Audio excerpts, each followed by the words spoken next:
தனுசு ராசி நண்பர்களுக்கு மெயினா அந்த சூரிய கிரகணம் அப்படிங்கிறது ஒரு முக்கியத்துவம் வாய்ந்தது.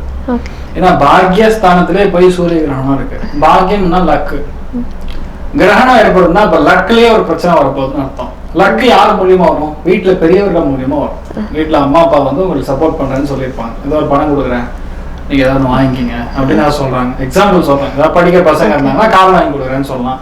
இல்ல நல்ல காலேஜ்ல சீட் கிடைக்கும், வெயிட் பண்ண ஹெல்ப் பண்றவனுக்கு அப்படின்னு சொல்லிருக்கலாம். இல்ல அவங்க அப்பாவுக்கு ஏதாவது ஹெல்ப் பண்றேன்னு சொல்லிருக்கலாம். ஸோ அப்போ இது எல்லாமே கொஞ்சம் தடைபடப்படும். ஒரு 40 நாளைக்கு நமக்கு இஷ்யூஸ் கொடுக்கப்படும்.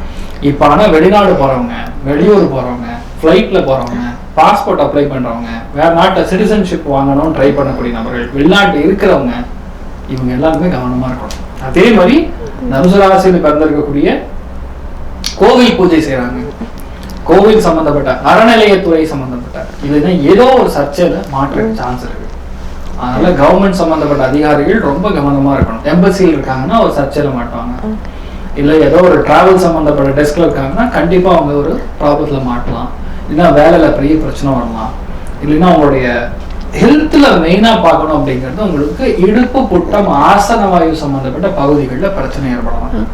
நல்லதா இருந்தா சார் திடீர்னு பார்த்தா மூலம்னு சொல்லிட்டாங்க சார், தனுசுல மூலம் இருக்கு.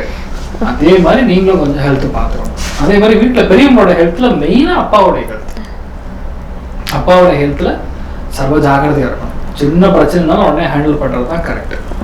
இது பயன்படுறதுக்காக சொல்றது கிடையாது. 40 டேஸ் இதோட வேல்யூ கண்டிப்பா நடக்கும். நம்ம நல்லதுக்காக சொல்றோம். அது எப்படி யார் எடுத்துக்கிறாங்கிறது விஷயம் இருக்கு. இப்போ அயல்நாட்டில் இருக்கிறவங்க ரொம்ப கவனமா இருக்கும். அது யூகேல இருந்தீங்கன்னா ரொம்ப கவனமா இருக்கும். எந்த விதத்துலயுமே வந்து பிரச்சனை போய் மாட்டிக்கூடாது. இன்னொன்னு அநியாயத்துக்கு பக்கத்தை நிற்கவே கூடாது. பாக்யஸ்தானம் 9ஆம் இடம்னா ஆனஸ்டி, இன்டிகிரிட்டி. அப்ப கேது சேர்ந்துன்னா அந்த இடத்துல தப்பான ஆட்கள் கூட போய் நம்ம ஜாயின் அடிக்கிற மாதிரி ஆயிடும்.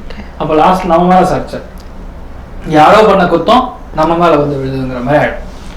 ஸோ ரொம்ப கவனமா இருக்கக்கூடிய ஒரு ஸ்தானம். இதுல ஏதாவது நல்லது நடக்குமா அப்படின்னு கேட்டா, ஃபார் எக்ஸாம்பிள் நீங்க வந்து சொந்த ஊர்ல இருக்க முடியல, நீங்க வேற ஊருக்கு போய் ஆகணும்னா போற இடம் நல்லா இருக்கும், போற ஊர் நல்லா இருக்கும், ஓகேவா? ஆனா ஏதோ ஒரு சண்டை சச்சரவுனால நீங்க வீட்டை விட்டு வெளியே போறீங்கன்னா நீங்க நல்லா இருப்பீங்க, உங்களுக்கு ஒன்றும் பிரச்சனை ஏற்படாது.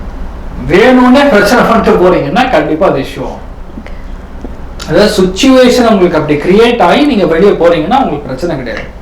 பிரச்சனை உங்களாலதான் ஆகுதுன்னா definitely it's going to be ரொம்ப. ஆர்தோ டாக்டர்ஸ் நிறைய பேர் இதுல மாற்ற சான்ஸ் இருக்கு.